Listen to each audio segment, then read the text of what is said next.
Dawn breaks gray and cold over the Iowa ravine they call Miller's Creek. The mud is still soft. The tire tracks from the rescue crew cut deep into the bank, then stop, pointing at nothing. Eugene Pratt, 71 years old, stands at the edge, quiet, unhurried. He looks down at the water. There is a rope coiled in the bed of his truck. The machine is still down there. When every professional says a thing is lost, what does it cost a man to disagree? Let me tell you what happened next. November 1996.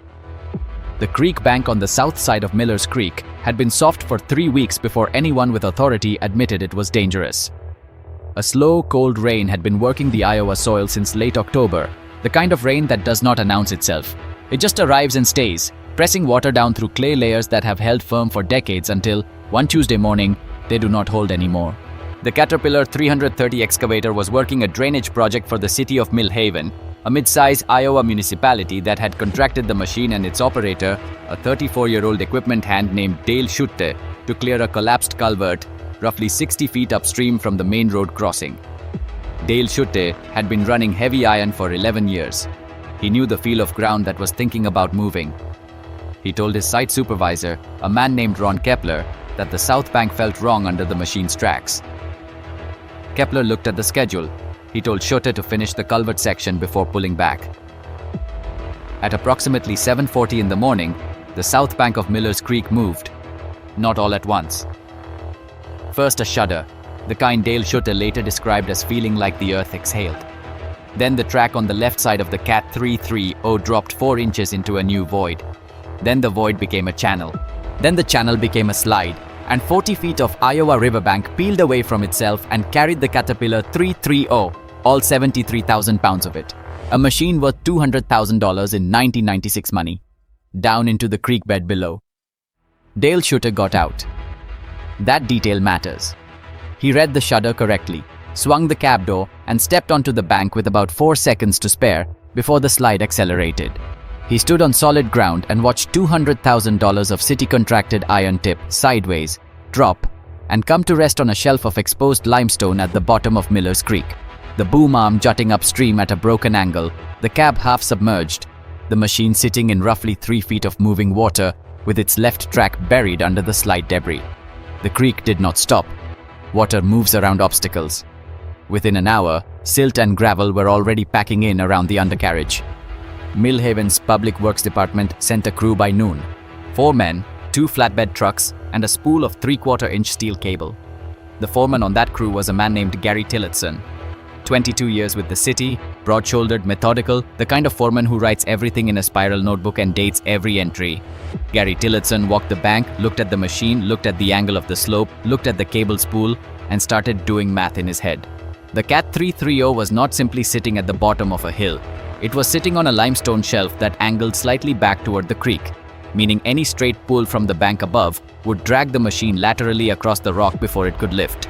The mud packed around the undercarriage added resistance that Tillotson estimated, conservatively, at several additional tons of suction load. He rigged the first cable from the machine's front lift point to a city truck anchored to a concrete culvert header at the top of the bank. The truck's winch engaged. The cable went taut.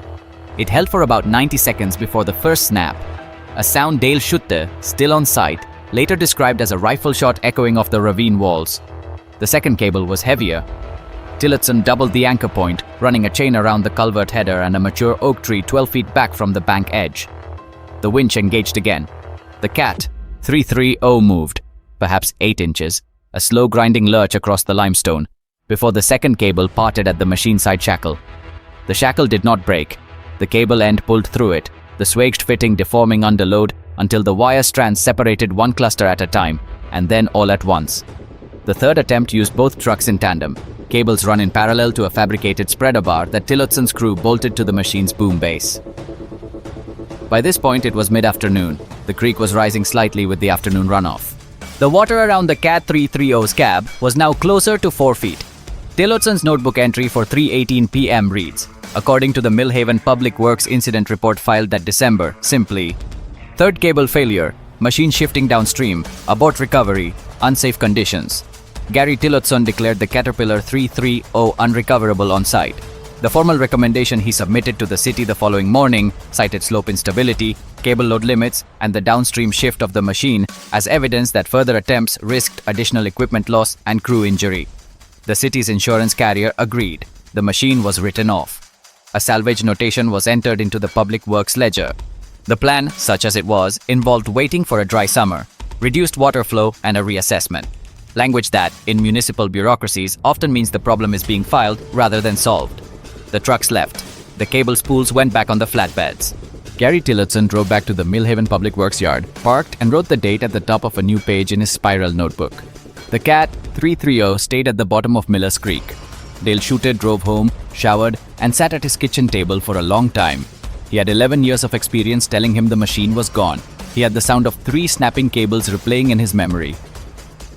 He had watched Gary Tillotson, a man he respected, a methodical man, a man who dated every notebook entry, walk away from the bank with the flat expression of someone who has done the math and accepted the answer. But Dale Schutter also knew something about the machine's position that the incident report did not fully capture. The Cat 330 had not sunk. It had not been swallowed by the creek bed.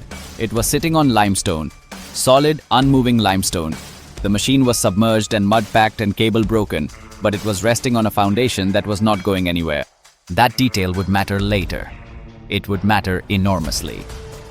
But on the evening of the cable failures, in November 1996, it was just a quiet fact sitting in Dale Schutter's memory while the city of Millhaven moved on to other problems. Eugene Pratt heard about the machine that same week. He heard about it the way men in rural Iowa counties hear about most things, at a grain elevator, in passing, between conversations about corn prices and the weather.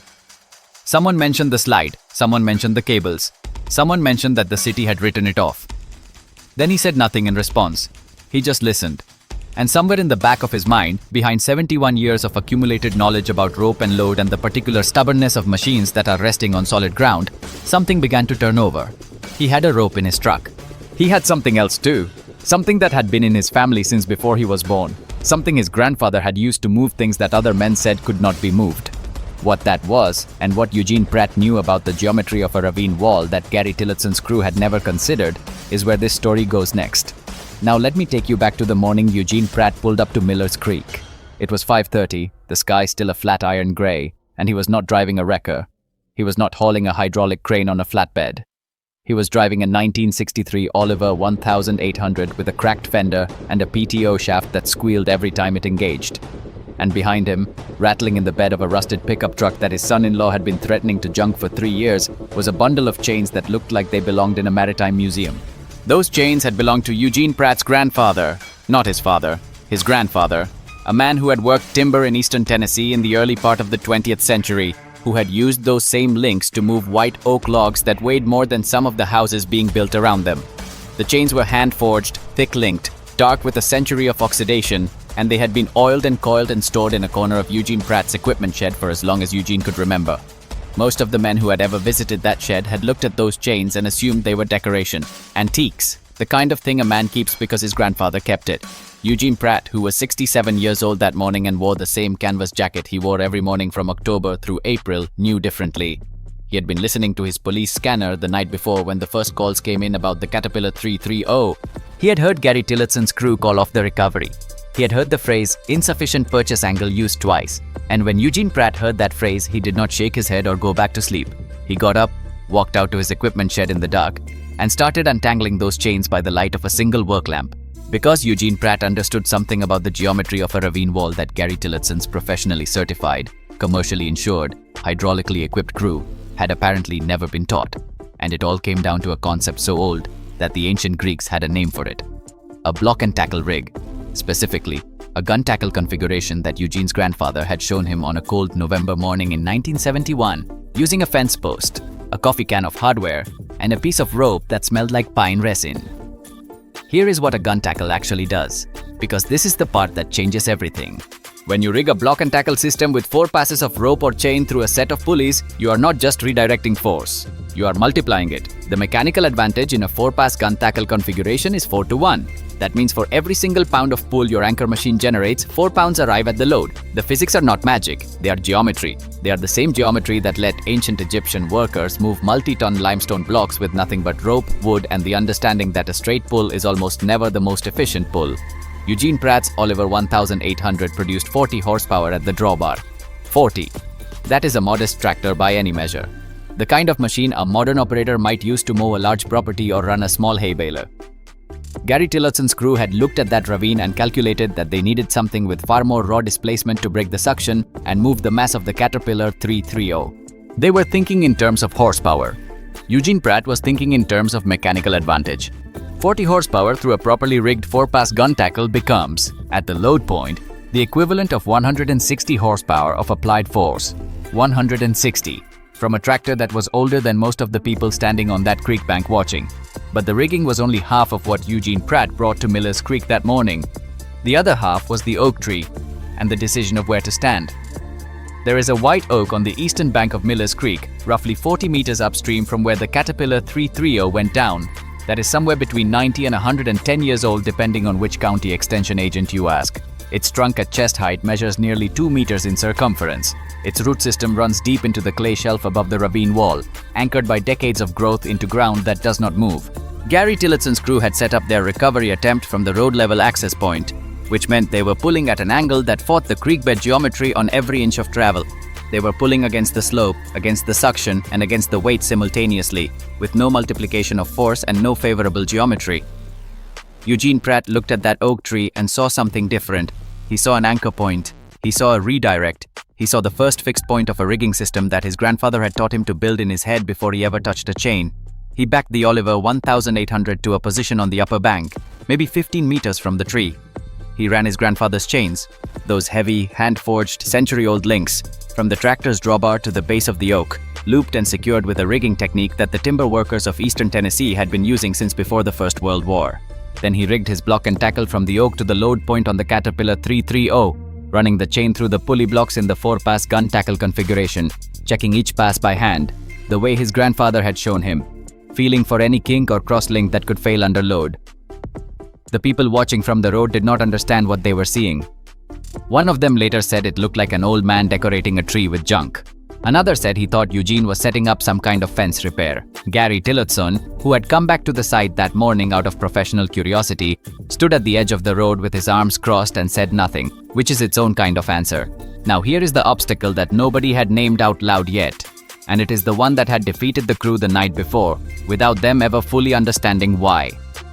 The problem was not the weight of the Caterpillar 330. The problem was the angle of attack.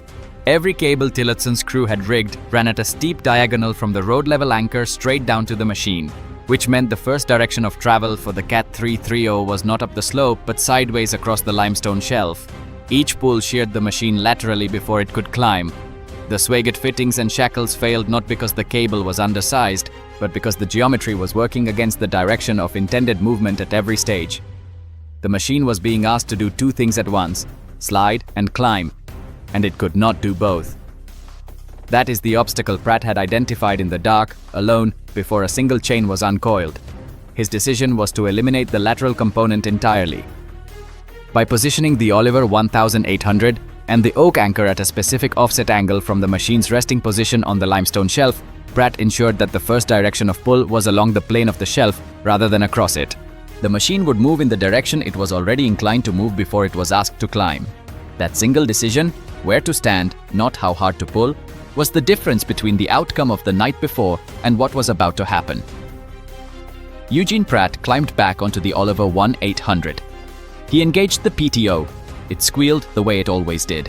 He eased the throttle forward. The chains came taut. Every link of his grandfather's ironwork pulled straight and hard against the geometry of the ravine, against the weight of 60,000+ pounds of stuck excavator, against the suction of Miller's Creek clay that had beaten a professional recovery crew the night before. And the Caterpillar 330 moved. Not fast, not dramatically, but it moved. First a groan that witnesses described as the sound of the earth itself reluctantly letting go. then a slow grinding inch-by-inch crawl up the face of the ravine wall. Eugene Pratt held the throttle steady. He did not gun it. He did not force it. He kept the load even and the geometry working, the way his grandfather had taught him, the way the timber workers of Tennessee had done it before there was such a thing as a hydraulic recovery crane. 40 horsepower, a century-old chain, a 100-year-old oak tree, and the understanding that geometry beats raw engine displacement every single time.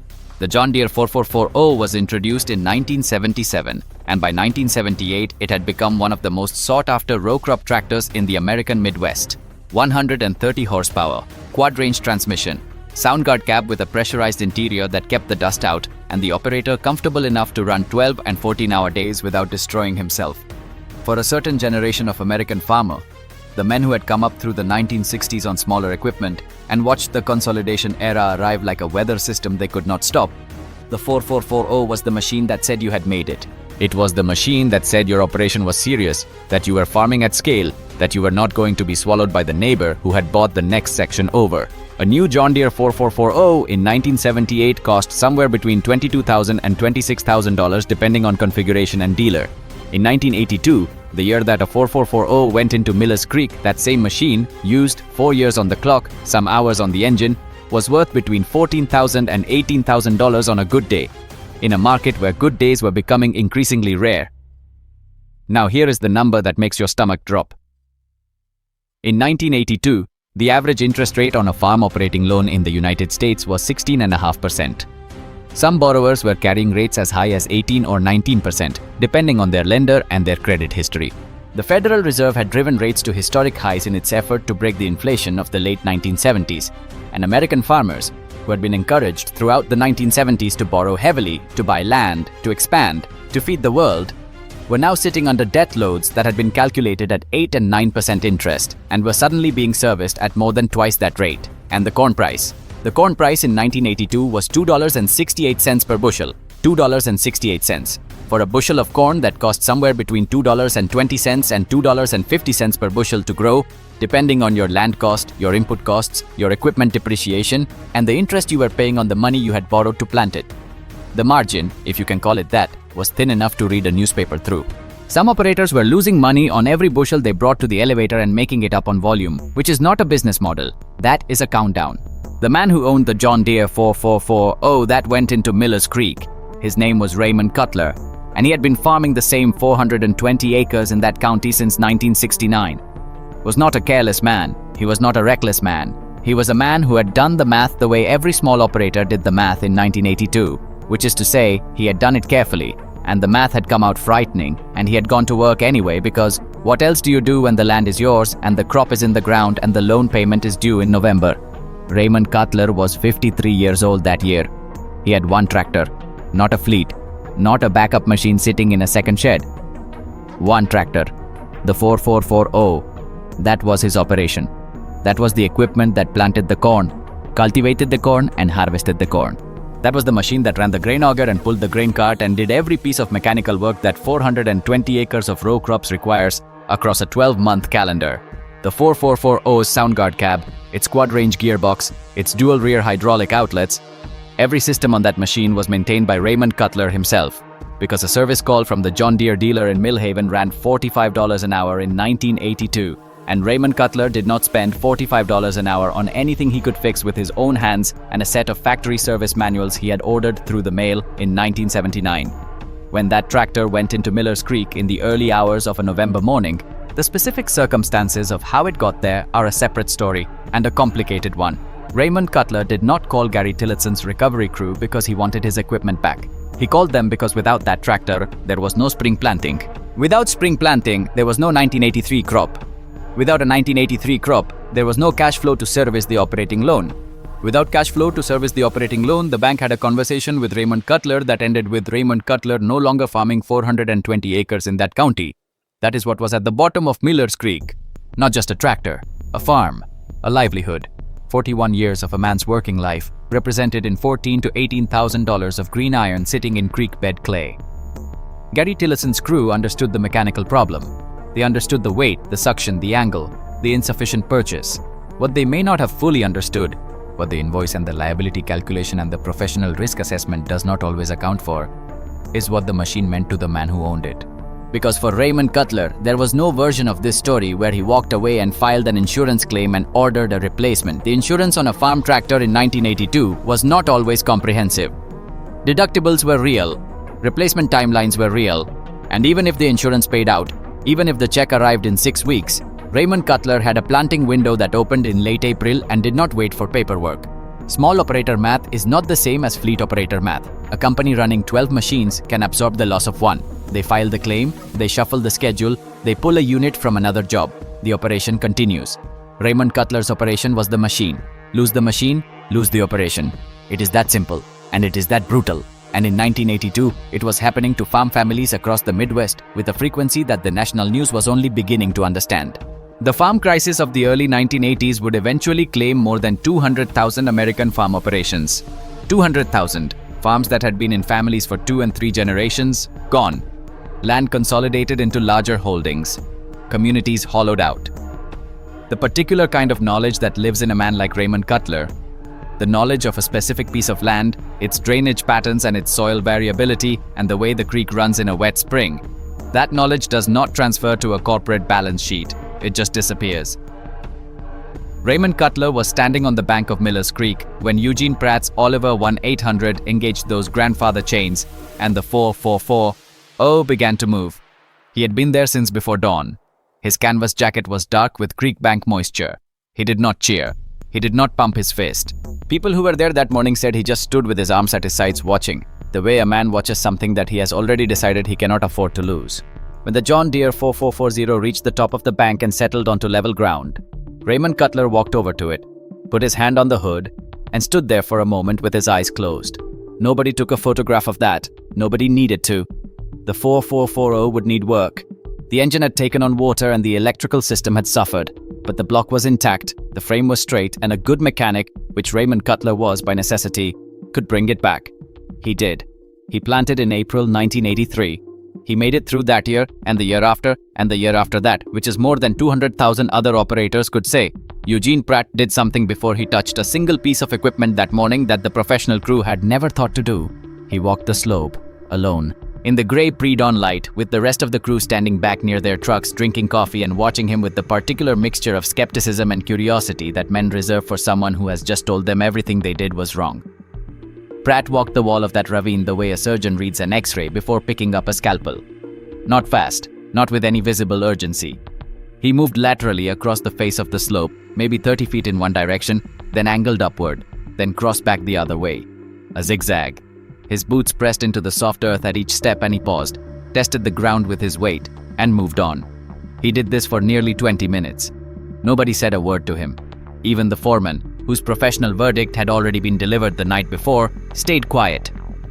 What Pratt was reading in that hillside was something the rescue crew had never thought to look for. They had looked straight up.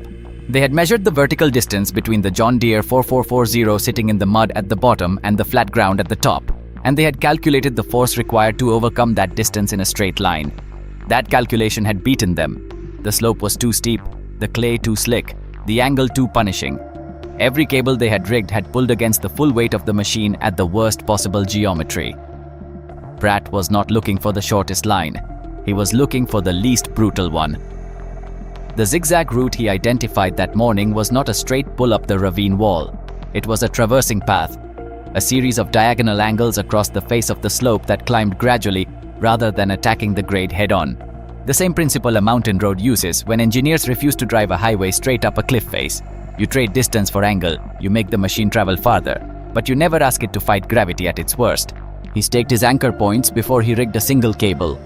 This is the detail that separates what Pratt did from what the rescue team had attempted the night before. The crew had used their trucks as anchors, massive, powerful, seemingly immovable. And those trucks had either spun out or pulled against angles that multiplied the load until something failed. Pratt used the land itself. He found 3 mature oaks along the traversing path, trees with root systems that had been gripping that hillside for decades, and he wrapped his grandfather's chains around them at specific intervals. Not at the top, not at the bottom, along the root. Staged anchor points, each one positioned to handle only a fraction of the total load at any given moment. This is the geometry that the foreman had never considered. When you stage your anchors across a traversing route, rather than anchoring at a single point above, you distribute the load progressively. The machine never experiences the full weight of its own mass pulling against a single cable at a single angle. Instead, each anchor takes a share. Each chain absorbs a portion of the tension.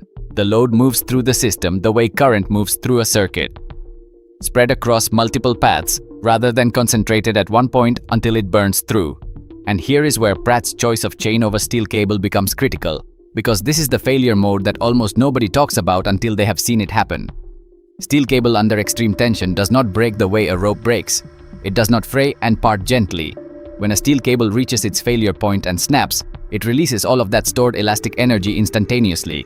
The recoil is violent. A snapping steel cable under load can move faster than a human being can react, and it carries enough force to kill. The rescue crew the night before had been rigging steel cable to truck winches and pulling hard and fast, building tension rapidly, loading the cable to its limit in seconds.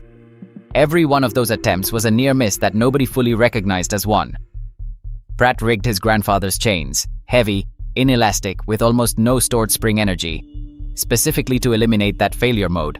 Chain under tension does not recoil. When chain fails, it fails in place. It is slower, heavier, harder to work with, and it is categorically safer for the people standing near it. The old man had watched cable failures before. He was not going to create another one. The first movement of the John Deere 4440 that morning was 6 inches. Pratt had his rigging set, his anchor chains wrapped around the staged oaks along the traversing path, and he began the pull with a Mazdam power pull, a 3-ton ratchet chain hoist, slow and deliberate, that allowed him to build tension incrementally rather than shocking the system with sudden force. No shock loading. This was the rule he had stated plainly before he touched anything, and it was the rule the crew had violated repeatedly the night before without knowing it. Every time a truck winch engaged hard, every time a cable went from slack to taut in a fraction of a second, the machine experienced a shock load, a sudden spike of force far exceeding the steady tension required to actually move it. Shock loading breaks things. It snaps cables, strips anchor points, and drives a stuck machine deeper into soft ground rather than freeing it. 6 inches. The 4440 moved 6 inches along the traversing path, angled diagonally across the ravine wall rather than straight up it, and Pratt stopped. He walked the rigging. He checked every anchor point. He looked at the ground where the machine had moved and read what the soil was telling him about what came next. The crew watched him in silence, then a foot.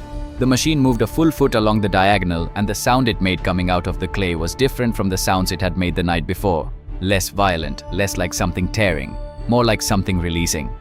There is a specific moment in any stuck machine recovery when the suction breaks, when the clay that has been gripping the undercarriage finally lets go and the machine stops fighting the ground and starts riding it. That moment arrived quietly, without drama, somewhere in the second pull of the morning.